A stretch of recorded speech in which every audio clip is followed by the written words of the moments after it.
No ar, aqui na Rádio FT, ABC Entrevista. Apresentação, André Vieira Coelho.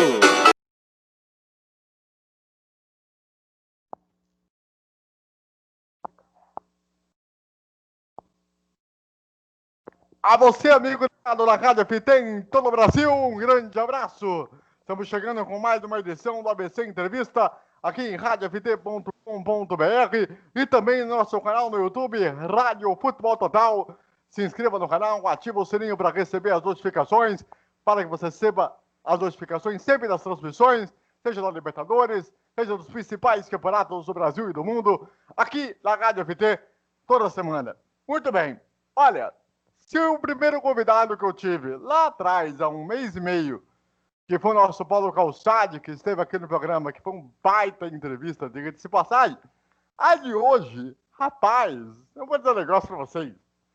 Há 3 meses atrás, nós fizemos uma entrevista com ele para o Bandeira Quadriculada. Se vocês não conseguiram ver, está no canal, seja aqui pelo sininho aqui em cima, ou então, se vocês procurarem na entrevista, vocês vão procurar lá no nosso canal do YouTube. Ele que tem 57 anos de idade, nasceu no dia 29 de julho de 1963, começou na Rádio Araguaia, depois também na RBC, ainda no rádio esteve na Jovem Pan como narrador da Fórmula 1, na televisão iniciou como repórter da TV Serra Dourada de Goiânia, afiliada do SBT, depois se transferiu para a Manchete e em 93 fez a sua primeira temporada da Fórmula Indy na emissora. Na TV Bandeirantes, narrou o futebol, Fórmula Truck, a Indy, também trabalhou no SBT em 95, onde narrou as corridas da Indy, quando teve também a função da kart, em função da IRL, também até a temporada de 2000, narrou a Copa do Brasil de 95 até 2000, também narrou a Champ Car na Rede TV em 2004, chegou na Bandeirantes em 2006, também passou pela PSN em 2000 e 2002, onde morou com a família nos Estados Unidos, narrou mais de 200 provas da Indy, além também das Olimpíadas de 96 pelo SBT. Narrou as Copas do Mundo, deixa eu pegar aqui, deixa eu ver se eu acho aqui, 98 pelo SBT, 2006 pelo Band Esportes, 2010 e 2014 pela Rede Bandeirantes. Tendo esta última como narrador titular dos jogos da Seleção Brasileira e em outras partidas como a final entre Alemanha e Argentina. Em 10 de setembro deste ano, ele deixou o Fox Sports e acertou seu retorno definitivo ao SBT após 20 anos para ser o principal narrador das transmissões da Libertadores da América. Antes ele havia narrado a final do Campeonato Carioca em julho, ao convite da emissora. Ele, Theo José! Tudo bem, Theo? Grande abraço para você. Abraço para você, André. Abraço para o pessoal que está nos assistindo, que está nos escutando. É um grande prazer realmente falar com você aqui. E vamos juntos aí, a gente tem muita coisa para a gente conversar. Primeira vez que eu estou vendo o Theo pessoalmente, Brasil. Vocês não têm noção do que é a honra de conhecer esse cara. E é engraçado, né, Theo? Porque no Bandeira Quadriculada, lá em março, onde estava eu e o César Augusto, aliás, mandar um grande abraço para ele, no programa a gente falou de algumas coisas, estava aquele momento de início de pandemia, estava no apartamento lá no Rio, né? Toda aquela situação toda, né? E aí eu perguntei para você na entrevista, né? Sobre o seu futuro. Aí você chegou a falar assim, né? Eu acredito que tenho mais uns 2 anos e pouco de carreira, não devo me alongar muito. O que mudou tanto na sua vida em 7 meses? O que aconteceu? O SBT, né? O SBT foi a grande mudança, porque eu digo, não estou jogando confete, não estou sendo demagogo, mas eu digo sempre, a volta para o SBT para mim foi um presente de Deus. Então, é uma casa que eu gosto muito, é um evento muito grande, a Libertadores da América, há um clima dentro da emissora muito positivo em termos de novos eventos esportivos, então mudou tudo. Eu me sinto muito motivado, a motivação ela voltou a estar no nível máximo. Voltei para São Paulo, uma cidade que eu gosto muito, talvez a segunda cidade que eu mais gosto no Brasil, perdendo só para minha Goiânia. Então, adoro São Paulo, adoro o clima de São Paulo, adoro o espírito de trabalho de São Paulo. Tenho muitos amigos aqui em São Paulo. Então, isso tudo me motivou bastante. Então, se eu falar, você pensa daqui a 2 anos em encerrar a carreira, já não penso mais. Eu acho que houve um reabastecimento com essa mudança toda. Não que eu estivesse insatisfeito onde eu estava muito satisfeito no Fox Sports. Mas o SBT é um caso à parte. Eu diria para você que o SBT é um caso de amor. Então as coisas mudaram bastante. Agora, tem uma coisa, vamos lá, vamos primeiro para a primeira parte, né? Quando você narrou o Campeonato Carioca, agora, recentemente. Como que você ficou sabendo de tudo, desde o convite, toda a situação, até você poder fazer a primeira transmissão no SBT, que naquela oportunidade teve o Carlos Alberto, né? Na oportunidade. Como é que foi tudo aquilo? Bom, na verdade, a primeira informação que eu tive sobre aquilo ela partiu da imprensa. Eu estava em 10 dias de férias em Goiânia. Eu tinha ido de carro do Rio para Goiânia, porque foi no meio da pandemia, e eu também estava a fim de dar uma espairecida na estrada. Então, eu fui de carro e eu ia voltar para o Rio de Janeiro na segunda-feira. Era uma sexta-feira isso. E eu estava em casa tomando um vinho tranquilamente quando chega uma mensagem do jornalista Flávio Rico, que é especializado em televisão e rádio, e ele me perguntando se eu ia narrar o jogo. Eu falei, que jogo? Aí eu estou de férias aqui em casa. Aí ele falou assim, o Fla-Flu. Eu falei assim, mas aonde? O Fox comprou o Fla-Flu? Aí ele falou, não, no SBT. Eu falei, não vou narrar o jogo, eu sou do Fox. Aí ele falou, olha, os caras estão pedindo sua liberação. E eu não sabia. Aí eu falei, poxa, legal. E passou. Era uma sexta-feira à noite, era umas 10 horas da noite, e passou. E passou um tempo, ele deu a notícia. E aí foi para a home do UOL, foi para a capa do UOL, aí meu telefone não parou mais naquela noite. E eu não sabia de nada. Quando foi de manhã que eu falei com o meu chefe imediato no Fox Sports, aí eu fiquei sabendo, porque ninguém do SBT tinha conversado comigo. Aí eu liguei, até falei, o Márcio Moron, eu só quero te explicar que o que está saindo aí, eu não estou sabendo de nada. Então, não estou passando por cima de você nada. Eu não estou sabendo o que está acontecendo. Aí ele falou, não, existe um pedido aqui, sim, o SBT pediu sua liberação. O grupo Disney está analisando se vai liberar ou não. E depois eles devem conversar com você. Eu fiquei na minha. Falei, ninguém conversou comigo, não sou eu que vou bater na porta. E só falei para minha esposa, eu falei, tá rolando esse troço aí, se acontecer, era bom voltar para o Rio, mas antes. Então eu peguei, falei, vou voltar no domingo, eu ia voltar só na segunda. Eu vou voltar no domingo. E aí quando foi no sábado, no final da noite, não, no início da noite, melhor dizendo, toca o meu telefone, era um diretor do SBT, falando, olha, nós tivemos a liberação da Disney, e queremos que você faça o Fla-Flu com a gente. Você faz? Eu falei, lógico que eu faço. Se a Disney liberou, para mim vai ser um prazer ser emprestado ao SBT e uma decisão de campeonato carioca envolvendo Fluminense e Flamengo. E aí foi. No domingo eu coloquei o carro na estrada, muita coisa foi acontecendo, a montagem do esquema, tudo acontecendo, e graças a Deus, na quarta-feira eu estive nos estúdios do SBT, fizemos o jogo, e foi histórico o jogo em termos de audiência, em termos de patrocínio, em termos de tudo. Então, eu vivi aquele momento. E aquele momento foi o pontapé para o SBT se animar em buscar novos eventos esportivos. Então, assim, desde o começo, eu me sinto honrado de estar fazendo parte disso. E aí pintou a oportunidade da Libertadores e o SBT acabou acertando e acabou me convidando de novo e eu fiquei muito feliz. Agora, Theo, e esse convite definitivo, né, para você voltar ao SBT, como que isso aconteceu? Cara, a nossa conversa foi com o Fernando Pelégio, que é o diretor artístico do SBT. Ela durou 3 minutos. Quando ele me ligou, a contratação durou 3 minutos. Ele me ligou, como é que você está? Não sei o quê, tudo bem? Falou, tô te perturbando de novo. Eu falei, pois não, Pelégio. Aí ele falou assim, você quer voltar para o SBT? Eu, na hora, falei, quero. Aí ele virou e falou assim, o tempo de contrato é esse. Eu falei, certo. Aí ele falou assim, vamos colocar uma multa de X. Eu falei, certo. Aí ele falou assim, você não quer saber quando você vai ganhar? Eu falei, não preciso saber quando eu vou ganhar. Eu estou voltando para o SBT, eu estou sendo chamado. Eu estou voltando para o SBT. Aí ele falou, a gente pode te pagar tanto. Eu falei, tá certo. Aí eu falei assim, só me dá um dia que eu vou fazer a comunicação para o pessoal aqui. Eu tenho uma cláusula no contrato que eu tenho que avisar com 1 mês antes. Eu sei que o jogo é antes. Eu só vou tentar conversar aqui, mas eu acho que não vai ter problema. O Fox Sports está vivendo um momento de fusão com a Disney e eu acho que isso não vai ser problema. E imediatamente eu liguei para o... Isso foi uma quinta-feira de manhã. Eu tinha marcado um almoço com amigos lá no Rio e era na Zona Sul, eu estava na Barra, né? Então era longe. Aí no Uber eu já peguei o telefone, liguei para o meu chefe imediato e falei, ó, tá acontecendo isso. Ele falou assim, eu já estava sabendo dessa movimentação.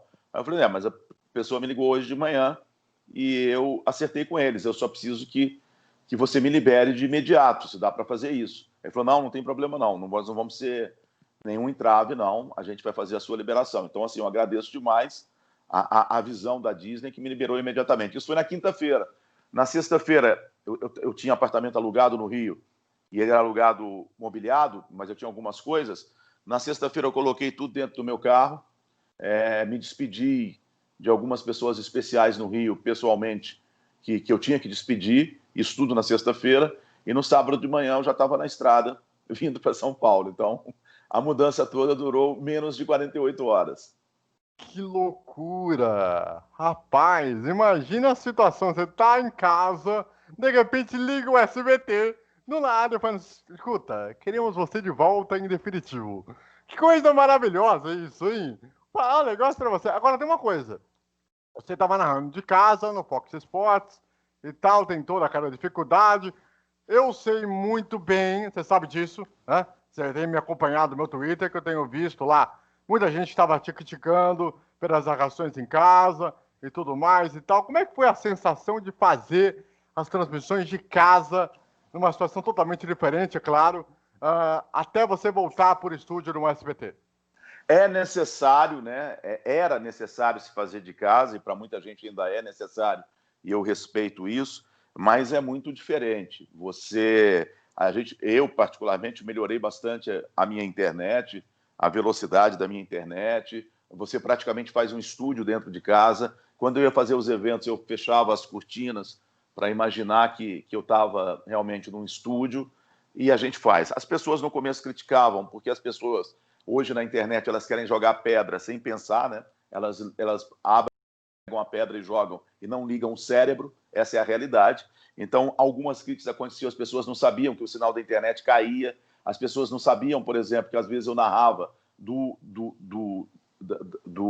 da imagem que estava na TV, a TV que você vê em casa, e aí você tem um delay de 5, 7 segundos. Então, quer dizer, tinha muitas coisas que aconteciam que eram inerentes a gente, inerentes à emissora, inerentes à parte técnica da emissora. A gente sabe que a internet no Brasil não é a melhor internet do mundo, né? E o Rio de Janeiro, eu vou dizer uma coisa para vocês, o Rio de Janeiro tem, na maioria dos bairros, um cabeamento, né? Fibra ótica. Então, assim, a internet do Rio, na teoria, ela tinha que ser melhor.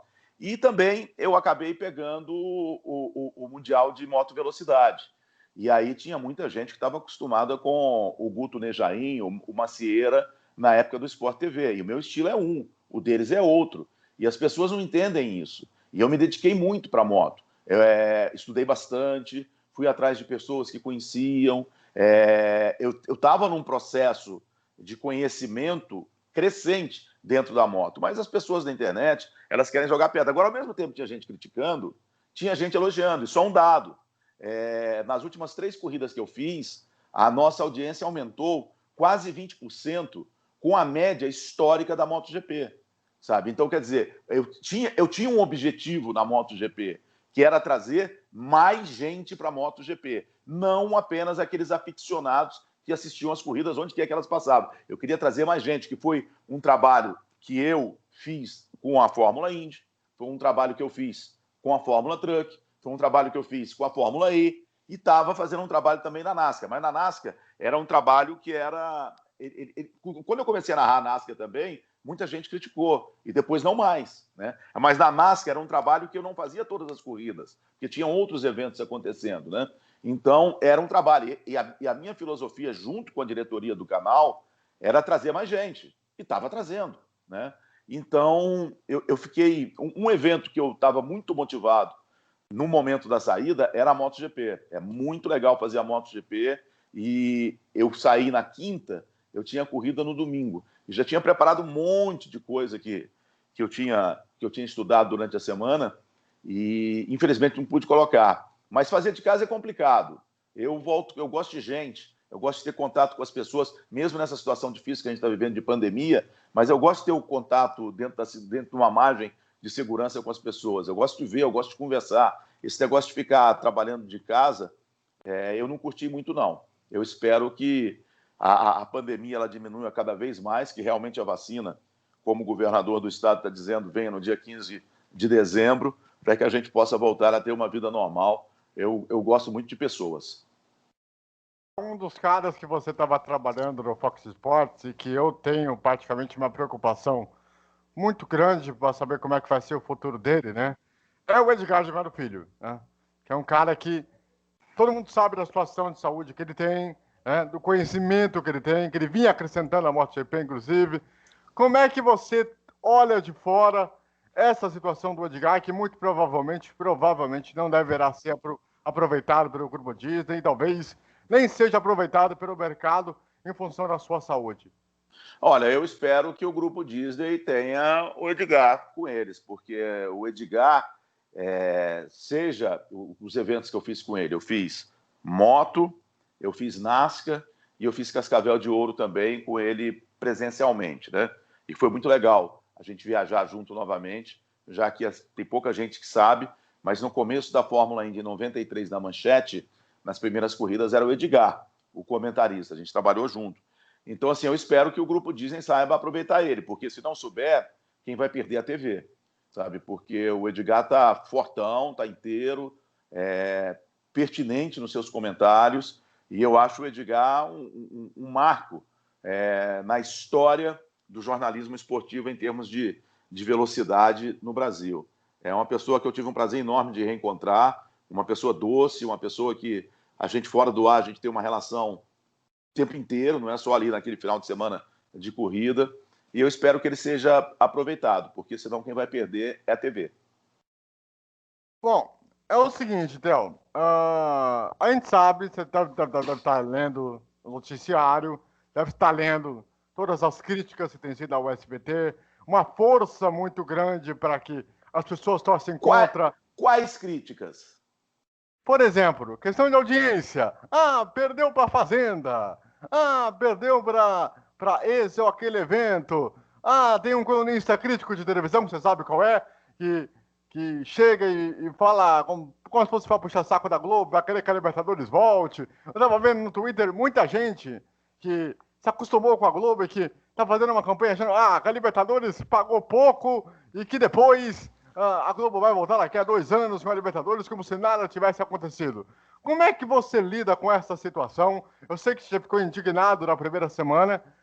Como é que você lida com isso? Não fiquei indignado, não. Eu lido muito tranquilamente. Os números não mentem. Nós tivemos um aumento de audiência no horário da quarta-feira, desde que a Libertadores entrou no SBT, de 44%. Então, qual crítica?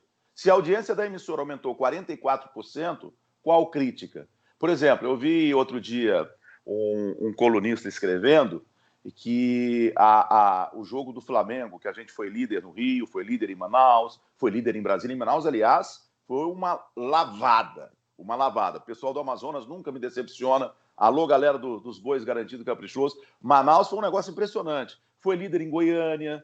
Eu estou lembrando aqui, hein? Foi líder em outros lugares. Nas regiões... Brasília também. Brasília, eu falei. Nas regiões metropolitanas, então as pessoas têm que olhar números. Nas regiões metropolitanas mais importantes para o mercado publicitário, o SBT ficou na frente da Record. Naquele dia, você juntando a audiência, dividindo as regiões metropolitanas, e aí eu estou falando de quê? Eu estou falando de Rio de Janeiro, eu estou falando de São Paulo, estou falando de Porto Alegre, eu estou falando de Curitiba, eu estou falando de Salvador, sabe? São essas regiões que o mercado, nós ficamos na frente da Record. Então, essas pessoas que às vezes escrevem, elas precisam ir atrás. O jornalismo é o seguinte, gente, é apuração. Então, vamos lá. Aí teve um que escreveu assim, o jogo do Flamengo no Rio de Janeiro perdeu 50% da audiência com relação ao jogo do Flamengo antes da pandemia, quando estava na Globo. Naquele dia teve algum outro jogo na televisão? Todos os jogos que nós fizemos da Libertadores, nós tivemos concorrência na Globo, seja no Rio de Janeiro, com um time do Rio de Janeiro, como foi Fluminense, como foi Botafogo, como foi clássico Botafogo e Vasco, seja em São Paulo com o Corinthians. A Libertadores, ela fazia sozinha. Então, se você pegar o público de esporte, esse é que eu falo, as pessoas têm que apurar, as pessoas têm que ir atrás. Se você pegar o público de esporte, Então a gente coloca aí, deixa eu fazer uma conta rápida, uns 36 pontos. 36 pontos na quarta-feira à noite são do esporte. E isso fazendo uma análise histórica. Esses 36 estão aí. Nós chegamos agora, nós pegamos, olha os jogos que nós fizemos para São Paulo. Palmeiras e Bolívar. E aí, é um jogão? Palmeiras e Guarani do Paraguai. É um jogão? River e São Paulo. Jogão. Jogão. Bacana. Audiência boa. O River e São Paulo teve um acréscimo de 10% com relação à última quarta-feira.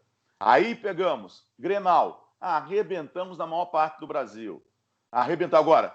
Grenal vai dar audiência no Rio de Janeiro? Não vai dar audiência no Rio de Janeiro, gente. Pode ser na TV do Papa, que não vai dar audiência. Vai dar audiência, deu uma boa audiência, mas não vai dar audiência para ser líder. Pode ser na TV do Papa, que não vai ter essa audiência. E depois fizemos o Flamengo. Aí foi lavada. Agora ninguém fala.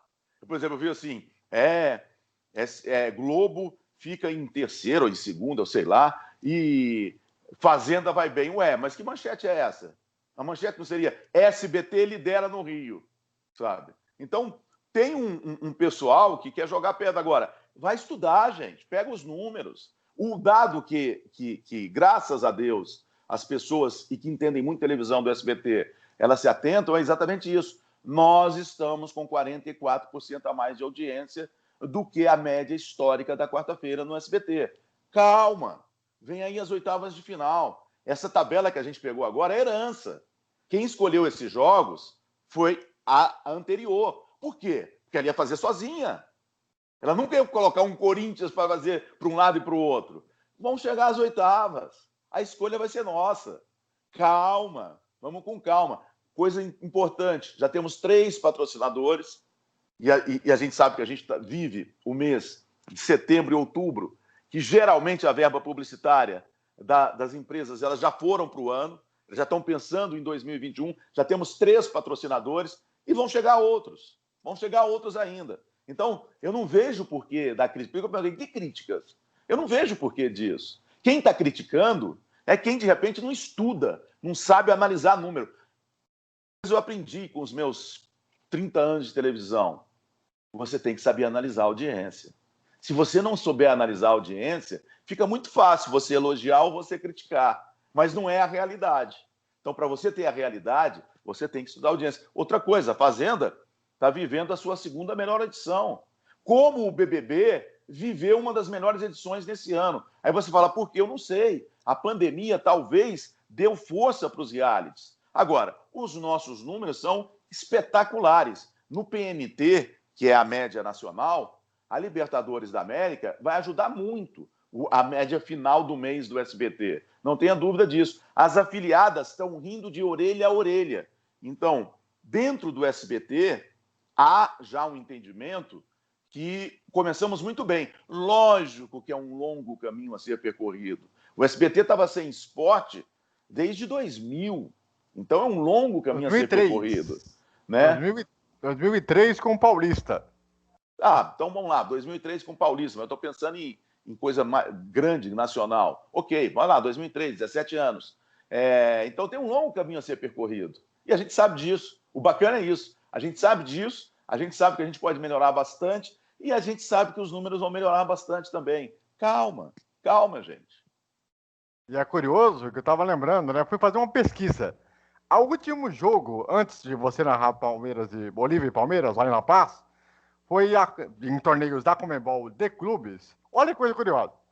Em 98, Copa Conmebol, quando na final o Palmeiras venceu o Cruzeiro por 1-0, o gol marcado pelo Arce, que hoje é o técnico da seleção do Paraguai, né? E que foi narrada pelo Osmar de Oliveira, com quem você trabalhou na Rede Bandeirantes algum tempo depois. E teve como comentarista naquela transmissão o Orlando Duarte, né? Então, quer dizer, sem contar que o último evento de torneio da Conmebol no SBT foi em 2003 o Sul-Americano Sub-20, que dava vaga para o Pré-Olímpico de 2004. Acabou que, no fim das contas, fizeram outro Pré-Olímpico para tentar fazer a vaga no futebol, né? E aí o Brasil acabou ficando fora da Olimpíada de 2004. Então, quer dizer, demorou-se muito tempo para voltar. Demorou-se muito tempo para fazer aquilo. E é engraçado que muita gente, eu posso falar isso, a gente falava assim, olha, eu gostaria de ver aquele tema que tocava nos jogos, aquele tema conhecido, aquela trilha de gols e tudo mais e tal. Isso tudo mexe com o público, né? Também tem essa questão da nostalgia, né, Hotel? Que as pessoas querem ver esse estilo de transmissão, amarelinho, que era um grande barato e tudo mais. Como é que você vê também essa questão do público em relação à nostalgia? Ah, é bacana, é bacana. Se as pessoas têm saudade é porque o trabalho que foi feito lá atrás foi bacana. Eu, particularmente, sou a favor da volta do amarelinho. Eu sou a favor, eu gostaria de ver o amarelinho de novo na tela do SBT, ó, apenas uma opinião. Eu gostava muito do amarelinho. O amarelinho, inclusive, em algumas provas da Fórmula Indy, ele apareceu, depois ele sumiu. Depois acho que ele não curtiu a Fórmula Indy, não, e sumiu. Mas eu gostaria de ver de volta o amarelinho. Não sei em que situação, mas eu gostava do amarelinho. Aquele bonezinho, aquele gordinho. Eu gostava do amarelinho, mas é bacana. Se as pessoas têm saudade é porque marcou. E se marcou é que de repente o trabalho foi bem feito. Então é bacana. Agora, tem uma coisa, né, Theo? Você em 2000, né, naquele 99, 2000, você passou por todo aquele perrengue, que você sabe disso, né? Ah, não vou citar aqui o nome do diretor, mas você sabe de quem eu estou me referindo, certo? Ah, que destruiu praticamente, né? Tanto com a Indy quanto também com o esporte praticamente do SBT por conta da questão da audiência que a gente estava comentando agora há pouco. Hoje, os diretores de todos os departamentos do SBT é outro cenário? Há uma aceitação maior ao esporte do SBT, até sabendo que talvez o Raul Gil esteja no final de carreira, o Ratinho tenha que mudar talvez de dia, dependendo da situação. Como é que está essa relação dos diretores com o diretor do esporte, o Thiago Galassi, e também a aceitação dentro do esporte, dentro do SBT? Não, é um projeto novo, a diretoria foi totalmente favorável por causa dessa diretoria que o futebol está de volta para o SBT. Com relação ao Ratinho, o Ratinho não vai precisar mudar de dia. A gente está entregando para o programa do Ratinho e nas 3 quartas que a gente entregou, houve um aumento de audiência do Ratinho. Então, quer dizer, a escadinha é importante, como também nessa quarta-feira houve um aumento também de audiência do Danilo Gentili, que vem depois do Ratinho.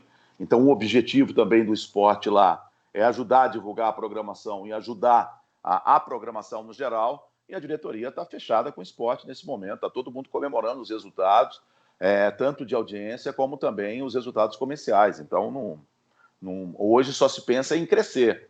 Esporte no SBT hoje, o que a gente escuta é vamos tentar crescer, vamos tentar crescer. Então, nós vivemos um momento de crescimento. Isso é uma realidade. Então, nesse momento, a gente só tem que trabalhar, trabalhar, trabalhar e um pouquinho só comemorar os resultados, porque a gente tem muito trabalho pela frente. Comemorar, não estou dizendo que os resultados são bons, não. Deixa para comemorar depois. Vamos continuar trabalhando. Mas você, Theo, agora voltou a trabalhar com o Mauro Betting, depois de muito tempo, né? Vocês trabalharam juntos, na Bandeirantes, e agora tá tendo um revezamento de ex-jogadores, né? A primeira rodada foi o Ricardo Rocha, né? E nessas últimas duas, aqui para São Paulo, né? Nós tivemos o Edmilson, né? E no Rio de Janeiro tivemos o Mauro Galvão nas primeiras rodadas, e agora chamaram o Júnior Baiano, e que teve lá no Rio de Janeiro o Eugênio Leal, que inclusive foi seu companheiro de Fox Sports. Como é que está sendo esse planejamento de elenco, de time para montar daqui para frente? Até porque agora a Libertadores tem uma pausa, só vai voltar só no meio, né, do mês que vem. E eu não sei ainda se o SBT planeja também fazer o sorteio das oitavas de final, né? Como que vocês estão fazendo esse planejamento de equipe e também de talvez possíveis transmissões daqui para frente? No dia 21 volta a Libertadores, com a última rodada. No dia 21 desse mês volta, então, uma quarta-feira. Não, com relação ao rodízio de ex-jogadores, isso foi uma filosofia da diretoria, da presidência e também da diretoria de esportes, mas a tendência para o próximo ano, ou a tendência a partir das oitavas de final, é que, de repente, você tenha pessoas fixas. Quem vai ser? Não sei. O Mauro Betting e eu, com certeza. Né? Isso eu estou falando da equipe que está transmitindo para São Paulo. O Mauro Betting e eu e o André Galvão, que é o repórter, com certeza. Agora, o ex-jogador, eu não sei quem vai ser o ex-jogador, mas há uma intenção de se fixar o ex-jogador na equipe. E a ideia também, tanto na equipe de São Paulo como na equipe que seja Rio ou Porto Alegre, vamos chamar assim, na outra equipe, que tenha também um narrador, um jornalista e um ex-jogador. Esse é um padrão.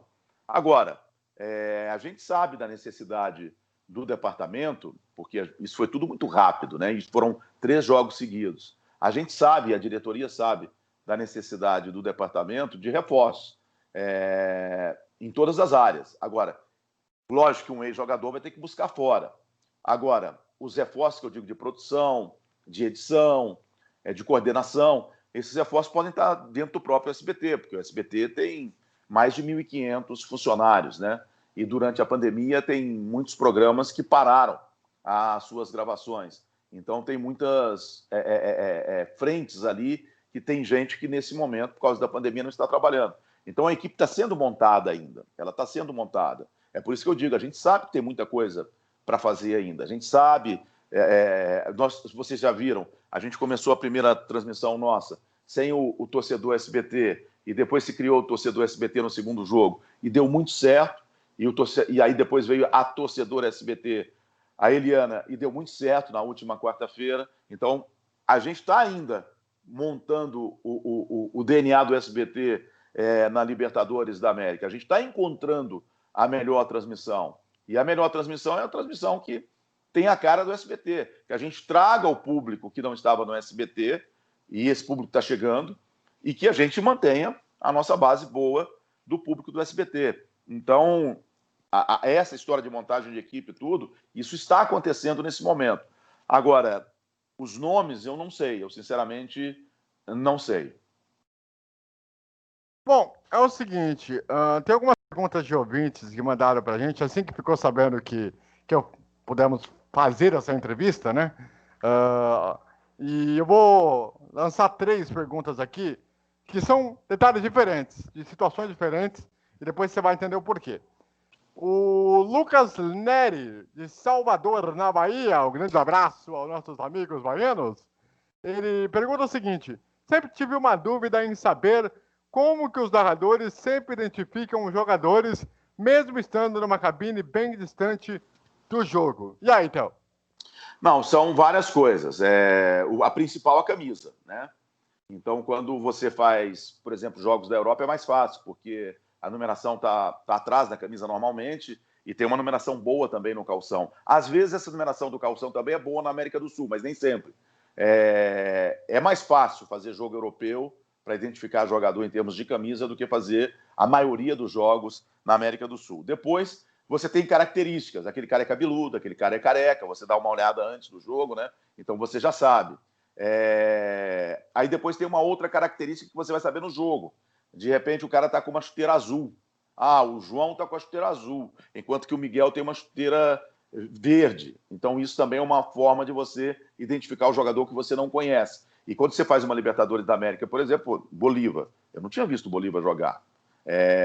O Guarani eu tinha feito o primeiro jogo no Allianz Parque. Mas assim, é um jogo só.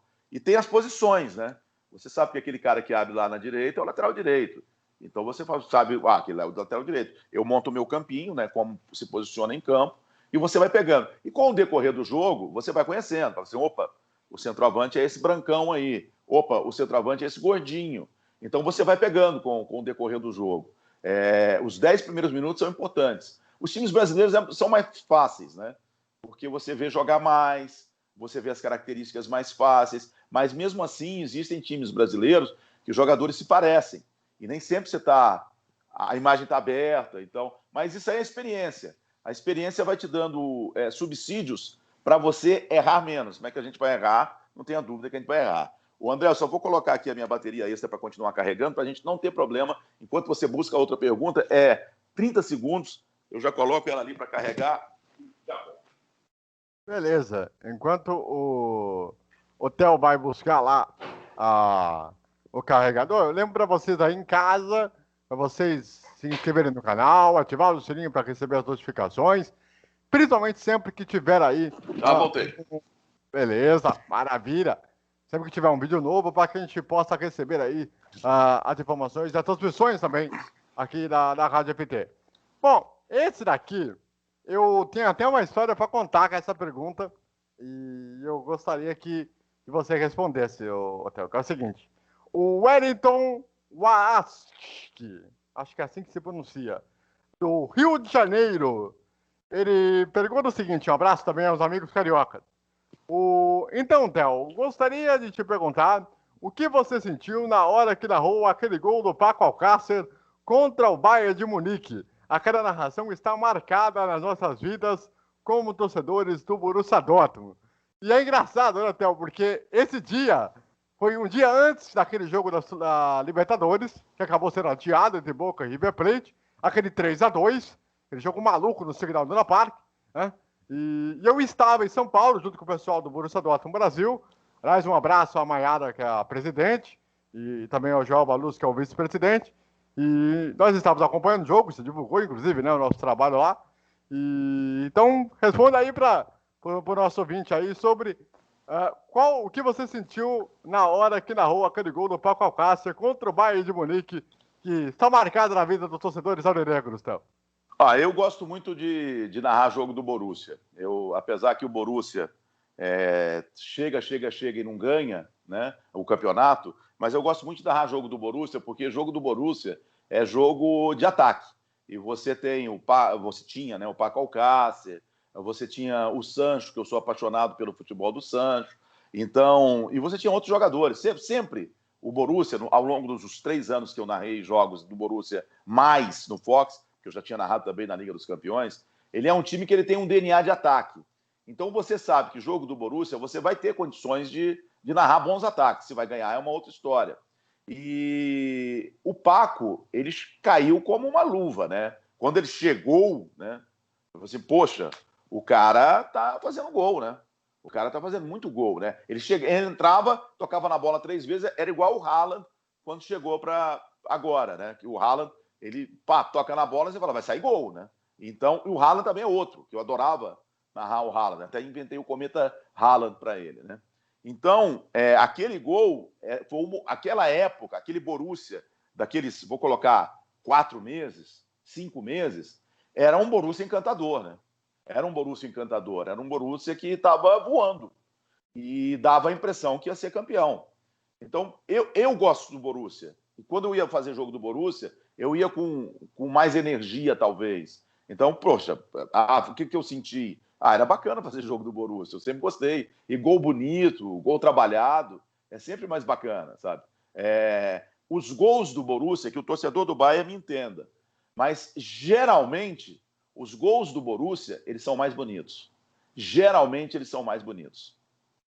É engraçado, né? Porque o Borussia Dortmund ele tem uma característica muito do futebol brasileiro dos anos 90.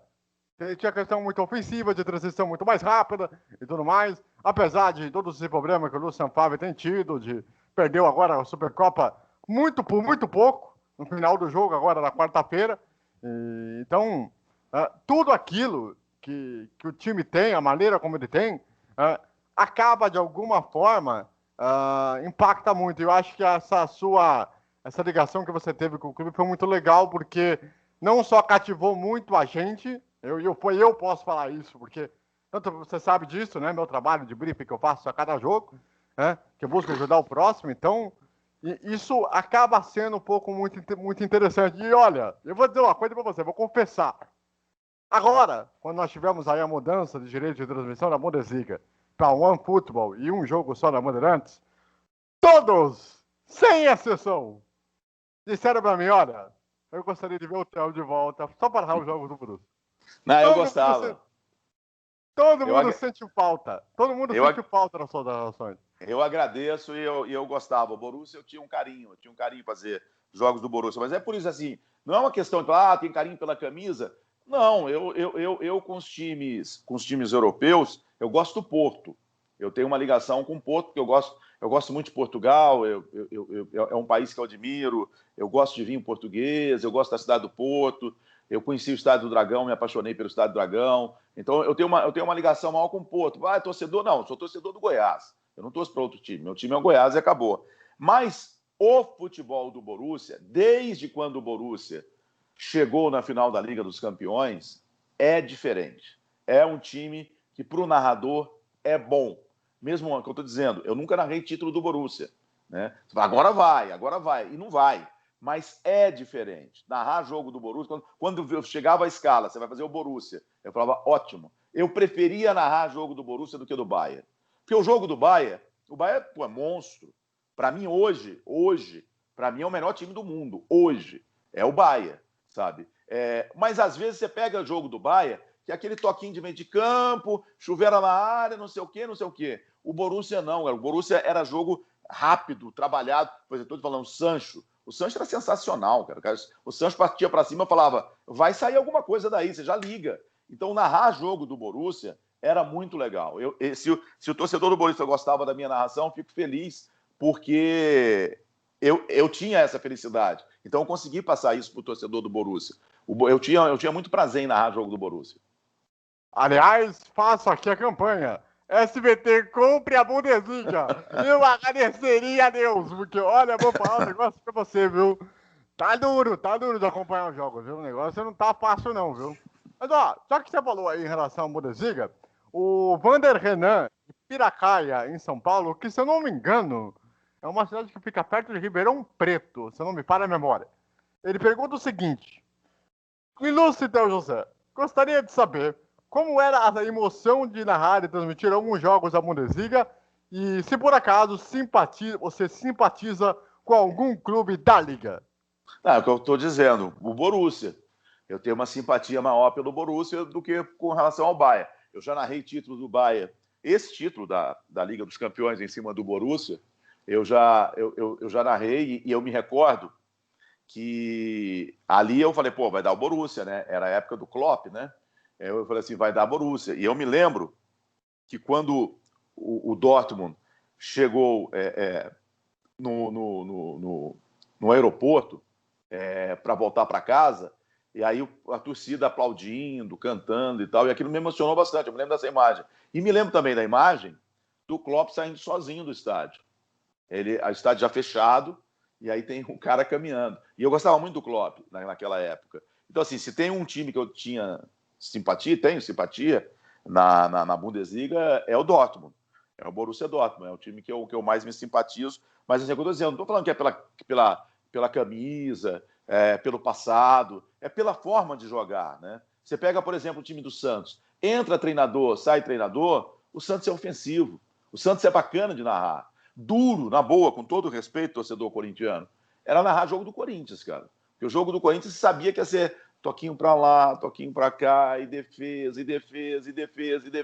Então, assim, o Flamengo do ano passado, sensacional narrar jogo do Flamengo do ano passado. Você sabia que ia sair coisa em cada ataque. E o Borussia é isso. Então, a minha simpatia é o Borussia. Muito bem. Ô, Theo, agora, olhando para esse presente, né? O SBT agora vai ter essa pausa, aí depois vamos ter as oitavas de final, se eu não me engano, em janeiro. Não, oitavas de... Nós temos agora outubro, já é em novembro. É novembro, oitavas, quartas de final em dezembro, janeiro, semifinal e final. Isso, exatamente. E a final em fevereiro do ano que vem, né? Não, janeiro. Janeiro do ano que vem, né? Ainda não tem a data. A data pode ser de 18 a 25. Está separada essa semana, vamos dizer assim, para que se faça o jogo final. Mas vai ser em janeiro. E vai ser no Maracanã. E aí fica aquela questão. Programa esportivo, né? Porque agora vai ter que precisar ter um programa esportivo para poder colocar esse hábito para o torcedor. Como é que está sendo feito isso? Como é que está sendo trabalhado isso? Até para acostumar o público a voltar a acompanhar o SBT como nos bons tempos. Não, existe um planejamento de se ter um programa esportivo semanal, mas ainda não há uma definição com relação ao formato. Talvez agora, quando a gente está conversando, essa definição esteja acontecendo. O objetivo era fazer os 3 primeiros jogos dentro de uma boa qualidade e dentro de um padrão do SBT. Então, toda a energia estava sendo voltada para os jogos. Agora, como a gente tem essa pausa de 3 semanas, o restante sobre o esporte vai ser resolvido pela diretoria. Então, pode ser que agora estejam definindo o formato do programa, o dia do programa, o horário do programa, mas há uma intenção de se ter, sim, a princípio, um programa semanal de esporte no SBT. E só lembrando para o pessoal que vê o SBT em São Paulo, por exemplo, em São Paulo a gente não tem programa de esporte, Mas na maioria das afiliadas do SBT no Brasil, a gente já tem esporte diário. Sabe? Tem sempre um jornal, quase sempre, né? Um jornal na hora do almoço com um programa de esporte. Por exemplo, no Rio de Janeiro, a Fernanda Maia, ela comanda o SBT Esportes e faz um sucesso danado. Eu, fora os dias, hoje é o único dia de folga realmente, mas fora os dias que eu não estou trabalhando no SBT em São Paulo, eu tenho participado de vários programas esportivos nas afiliadas. Ontem mesmo eu participei de um em São José do Rio Preto, participei de um na Paraíba. No dia anterior eu participei em Teresina, no Piauí, e participei também em Londrina. Eu já participei de programa em Santos, eu já participei de programa em Recife, eu já participei de programa em Porto Alegre, eu já participei de programa em Maringá, em Goiânia. Então, assim, tem muito programa de esporte nas afiliadas do SBT. Agora, está se planejando um programa nacional que, a princípio, seria semanal. A que dia? Ainda não tem essa definição. É o que eu estou dizendo, talvez agora a diretoria esteja definindo isso e que vai ser bacana também. Aliás, você falou aí de Santos, né? Há uma curiosidade, né? A BTV, que é o sinal gerado de Santos, né? Ela acaba passando as informações também da região de Campinas, que é onde eu estou. É um Sim. negócio muito bizarro. Tem algumas afiliadas que têm uma questão específica daquela cidade e outras que têm uma região mais uma cidade. Quer dizer, também tem essa questão. E outra coisa, né? Que você estava falando na entrevista recentemente à Jovem Pan, que há uma democracia na escolha dos jogos, é isso? É isso. O departamento de programação da rede aqui de São Paulo, sei lá, tem um jogo do Flamengo e Palmeiras. Aí ele faz o contato com a afiliada e fala, olha, a gente tem esses 2 jogos na quarta-feira, qual que é a preferência de vocês? Aí a afiliada fala assim, olha, aqui a gente quer o Flamengo. Aí o departamento de programação entra em ação e fala, olha, o nosso estudo de audiência mostra que na sua região o Palmeiras ultimamente tem dado mais audiência do que o Flamengo. Então, estou fazendo uma suposição, mas é isso que acontece. Aí a pessoa fala, é mesmo? Você quer realmente passar o jogo do Flamengo? Olha aqui as audiências. E aí a afiliada fala, não, então eu vou trocar para o Palmeiras. Tem afiliada, como por exemplo a Rede Massa em Curitiba, que ela tem sede em Curitiba, tem em Maringá, tem em Londrina, tem em Cascavel. A Rede Massa, ela faz uma pesquisa com o público. Ela coloca 2 dias no ar e fala, você quer assistir o Palmeiras ou você quer assistir o Flamengo?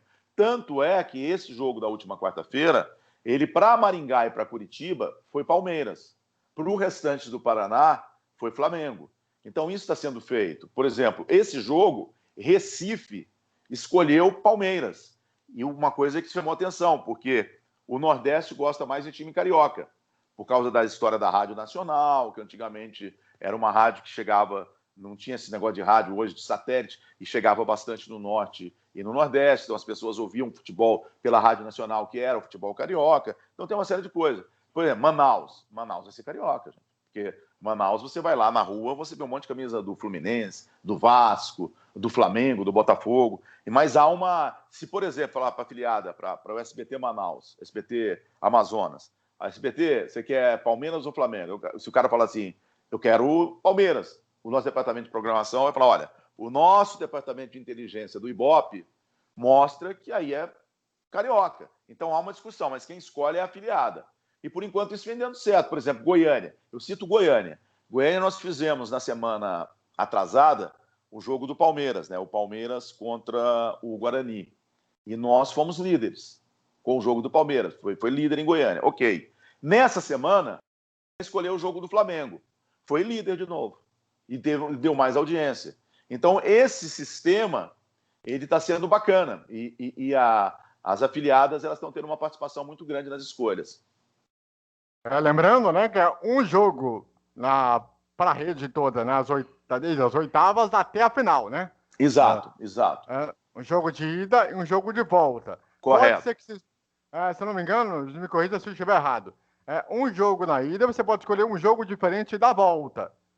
Pode sim. Você tem direito de uma escolha, apenas uma. Mas isso não quer dizer que, por exemplo, vamos supor que no sorteio dê Palmeiras e Grêmio e dê Flamengo Internacional, vamos supor. E aí o primeiro jogo escolhido pelo SBT pode ser o Palmeiras e Grêmio, nas oitavas, e o segundo jogo de oitavas pode ser o Flamengo e Grêmio, entendeu? Então isso não precisa fazer o mesmo jogo ida e volta não, mas é um jogo só. Muito bem. Agora, ô Theo, uma coisa curiosa, né? Você está em São Paulo já há 3 semanas, né? Há 3 semanas. E você agora está morando ao lado de um dos vizinhos mais conhecidos, talvez, do mundo, que é o Alok. Que rolê aleatório é esse? Conte É para igual nós essa experiência. o conterrâneo, eu não conheço o Alok pessoalmente não, mas eu gosto muito do Alok, desde que eu descobri que ele era goiano, eu passei a acompanhar mais o trabalho dele, na época lá da Band, eu falava bastante do Alok, tocava umas músicas, eu falava, ó, Alok, o goiano e tal, e naquela época ele não era tão famoso assim não, ele estava começando, mas eu não conheço ele pessoalmente não, mas ele mora no prédio aqui em frente, aquela live, ela foi feita exatamente aqui em frente, mas eu não estava aqui, né? A gente olha lá e fala assim, é ali que o cara deve estar lá criando e tal. Mas é um prédio grande, são três. O edifício dele são 3 prédios, um do lado do outro. E eu moro em frente. Eu não vejo, do meu apartamento aqui, eu não vejo, que eu estou virado para o outro lado, mas quando eu desço, ando na rua, eu vejo. Eu tenho curiosidade de conhecer o Alok, eu gosto muito do trabalho do Alok. Agora, tem uma coisa, né, Theo? Você está aí se adaptando em São Paulo e tudo mais e tal. Como é que está sendo esses dias? Você foi ao shopping recentemente, né? Para tentar comprar um óculos e tudo mais e tal. Como é que está sendo o seu dia a dia aí?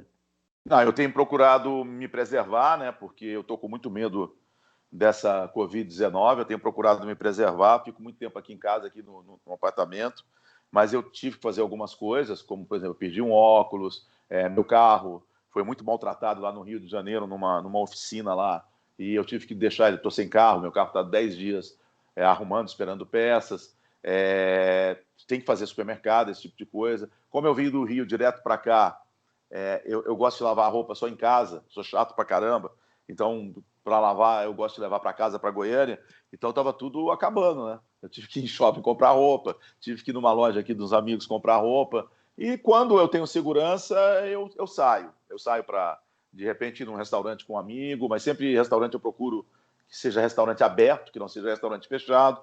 Ontem eu tive jantando na casa de um amigo, que eu sei que ele também está se cuidando. A gente no SBT, a gente testa a cada semana, toda quarta-feira ou terça-feira, se for o caso, se eu tenho que gravar alguma coisa lá, eu já testo. Então, eu vou dizer para você, eu devo ter feito uns 8 testes de Covid ao longo da pandemia, e diversos testes, seja o do dedo, seja o de sangue, seja o do nariz. O do nariz já fiz 3 vezes, do dedo já fiz umas 4 vezes, o outro de sangue, só o sangue, já fiz umas 2 vezes. Então, tem me testado, tem me preservado, mas eu estou com muito medo, porque cada vez mais pessoas conhecidas têm se contaminado, né? Então, eu realmente estou com muito medo. E aqui em São Paulo, os shoppings estão cheios. Não quero ir mais em shopping, só com necessidade. Hoje eu vou precisar ir, eu tenho uma necessidade, mas eu vou bater e voltar, eu entro tum-tum e já vou embora, e sempre de máscara. E eu tenho evitado sair. E eu só vou poder voltar para casa na semana que vem, para Goiânia. Mas Goiânia também a situação está complicada, né? Mas só que Goiânia eu fico muito em casa, ou então eu vou em casa de amigos que estão na mesma situação que eu. São amigos que a gente sabe que estão se preservando. Mas é um momento ruim, por exemplo, eu moro na cidade de Monções, né, que seria o Brooklyn, né, o grande Brooklyn aqui em São Paulo. É triste você olhar na hora do almoço da sacada e ver as ruas vazias. Antigamente você olhava na hora do almoço, as calçadas elas não tinham lugar para as pessoas tinham que andar na rua, porque era a hora que a pessoa estava saindo do trabalho e tal. E você vê os prédios de escritório, tem muito prédio de escritório aqui, e você vê eles vazios, então é triste. São Paulo tá esquisita, sabe? Antigamente você via mais gente na rua, mais gente trabalhando. Mas tem muita gente trabalhando em home office? Tem, verdade. Mas teve muita gente que perdeu o emprego também, né? Então é triste. A gente está vivendo, nós estamos vivendo momentos tristes realmente no mundo todo, né? Ô, Theo, não vou deixar de perguntar, né? Até porque você deve ter ficado sabendo, né? Que o seu grande amigo da Rede Bandeirantes, na época que você trabalhou junto, o Neto, né? Ele acabou tendo Covid-19. Como que você reagiu à notícia de saber que, assim, talvez um dos maiores parceiros de televisão recentemente, vocês trabalharam juntos pouco tempo, é verdade, ter tido esse Covid-19? Eu liguei imediatamente para ele, né? E quando ele não apresentou o programa, na quarta-feira, eu falei, o Neto não apresentou, e aí o Elias Júnior apresentou, falou assim, ele teve um problema, não sei o quê. Eu falei, pô, não imaginei que era Covid.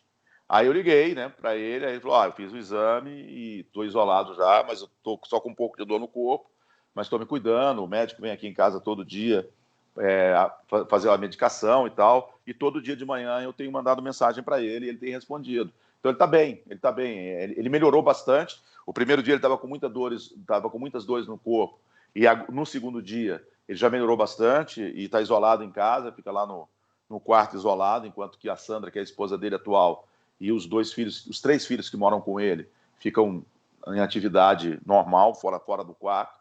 E o Netão vai sair tranquilo, porque o Neto, ele tá fininho, ele estava fazendo exercício físico, estava com uma dieta controlada. O Neto tem uns 5 anos que ele passou a ter uma dieta controlada, faz revisão em médico sempre. E o Neto, pouca gente sabe disso, o Neto não bebe. O Neto, desde que nasceu a Luísa, que é a filha mais velha dele, a Luísa hoje deve estar com uns 19 anos, desde que nasceu a Luísa, o Neto parou de beber. Então, o Neto não bebe há 19 anos. 19 e 20 anos que o Neto não bebe. E também não fuma. Chegou a fumar uma época da vida, mas não fuma. Então, o Neto é forte. Eu acho que do jeito que a gente conversa, ele vai passar por essa tranquilamente. Mas a gente fica com medo, é que eu falo. São mais pessoas, cada dia mais, mas o fulano está com conhecido, o fulano está com Covid, o ciclano está com Covid. Quer dizer, o negócio tá bravo ainda. Bom, Theo, estamos na reta final da nossa entrevista. Eu queria, antes de qualquer coisa, né, te agradecer por ter aceitado o convite, pela sua humildade, mais que tudo, né? Como eu falei lá no programa, lá em março, eu ganhei um amigo, para falar a verdade, né? Tanto que agora você está morando, tanto que agora você está morando em São Paulo. Quando tiver a oportunidade de eu estar em São Paulo, eu quero fazer questão de tirar uma foto com você, de trocar uma ideia. Prazer. Porque você é uma pessoa que estou aprendendo a entender melhor o que é a sua forma de falar, a sua forma de se expressar, de tal, de como eu fazer uma pergunta, tirar uma questão. Então, isso eu tenho que aprender muito, e aprender com uma fera como você também, eu acho que é muito importante para o meu aprendizado, né? E então, eu agradeço demais por ter aceitado o meu convite da Rádio FT, pessoalmente, que é onde eu trabalho mesmo com o meu conjunto de trabalhos que eu faço, né? Mas eu te admiro muito e agradeço demais por você estar aqui, viu? É um prazer meu, André. Um prazer meu. Obrigado. Obrigado mesmo pelo convite. Tento voltar por aqui. Vai ser um prazer te ver pessoalmente aqui em São Paulo quando tiver oportunidade. E às vezes as pessoas, principalmente no Twitter, que é a rede social que eu mais utilizo, o Instagram eu deixo para um lado mais tranquilo. Eu não gosto. O Instagram eu uso para divulgar meu trabalho e às vezes coisas pessoais. Mas o Instagram eu não entro muito em discussão. Se a pessoa vai lá e coloca uma mensagem mais agressiva, eu deleto na hora, porque ali acho que é um outro espaço. Se as pessoas querem conversar, dialogar, vem para o Twitter. E às vezes no Twitter eu dou umas pegadas mais fortes, porque eu acho que na vida tudo tem que ter educação. A pessoa pode criticar o meu trabalho, a pessoa pode criticar a minha empresa, mas com educação. Quando vem com os 2 pés no peito, aí também eu vou dar o troco. Ou eu vou bloquear ou vou silenciar essa pessoa, ou então eu vou responder talvez um pouco mais agressivo. Porque eu uso o Twitter exatamente para ter o contato com todos os tipos de pessoas. As pessoas que são amigas, as pessoas que são conhecidas e as pessoas que acompanham o nosso trabalho. Quem não gosta do meu trabalho pode me acompanhar, mas que tenha educação. Então, às vezes, tem pessoas que falam, pô, esse cara no Twitter é meio pesado. Não, eu não sou. As pessoas que conversam comigo com educação no Twitter, eu trato elas com educação. Agora, não é porque você está atrás de um computador que você vai sair agredindo as pessoas. A internet, eu ando reavaliando muita coisa. Às vezes eu tenho vontade de ficar uma semana sem ir. E eu digo para vocês o seguinte, quando eu faço um trabalho que não foi bom, e isso acontece, quando eu faço a narração de um jogo, eu falo, ih, caramba, hoje eu não fui legal não, tava desatento, pedi umas coisas, ou se eu dou uma informação errada, falei, pô, eu pesquisei isso aqui, ainda fui dar informação errada, se eu dou uma informação errada, esse tipo de coisa, eu me puno. Eu chego em casa e eu fico, caramba, você pisou na bola hoje, Theo. Então, legal, se a pessoa vai lá, ela te dá uma pancada, eu falo, você tem razão, eu errei mesmo. Agora, não precisa vir com pedra na mão, gente. Mas vamos conviver com educação, é tão bom a gente conviver com educação em tudo. Twitter, na rua. Eu fico pé da vida quando eu entro no elevador aqui no prédio, é um prédio até grande, e eu falo bom dia, e a pessoa não fala bom dia. Aí quando ela vai sair do elevador, eu falo, eu disse bom dia, sabe? Então, cara, a gente tem que tratar as pessoas com gentileza. O mundo está precisando de um pouquinho mais de gentileza. Então, às vezes, no Twitter, se as pessoas não entendem quando eu dou uma pegada mais forte, é por isso. Venha com educação. Com educação está tudo tranquilo. Crítica, elogio. Agora, pedra não, cara. Pedra é ruim em todos os sentidos. Pedra é para construção, é para ornamentação. Então, nas mídias sociais, não é território de ninguém, não.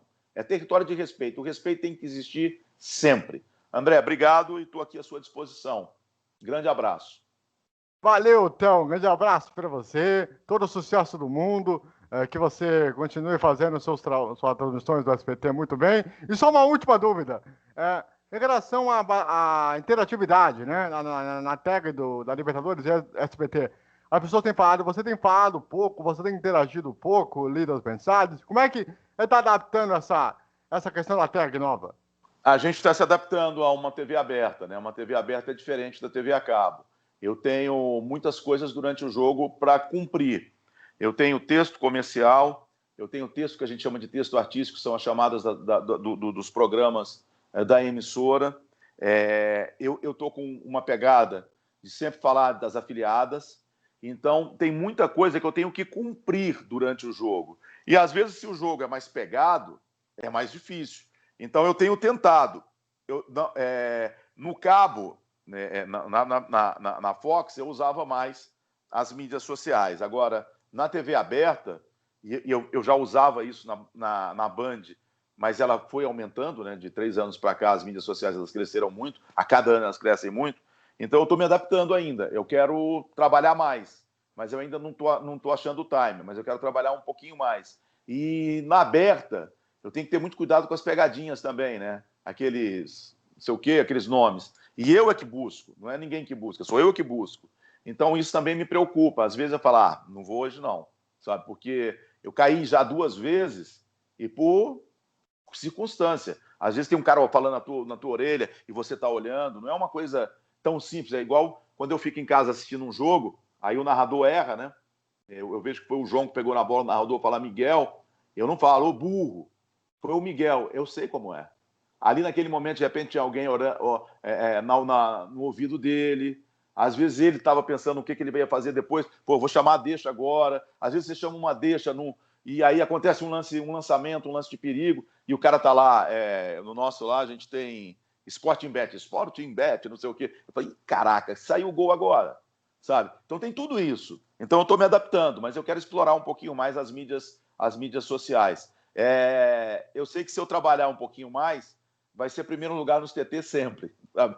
Mas a gente lá no SBT, a gente não tem muita preocupação em ser primeiro de TT, não. Lá na Fox, a gente tinha uma preocupação com isso. A gente quer a participação das pessoas, mas isso é uma coisa que eu digo que eu preciso encontrar ainda a dinâmica da mídia social na transmissão do SBT. Eu ainda não estou com a mídia social na mão na transmissão do SBT, não.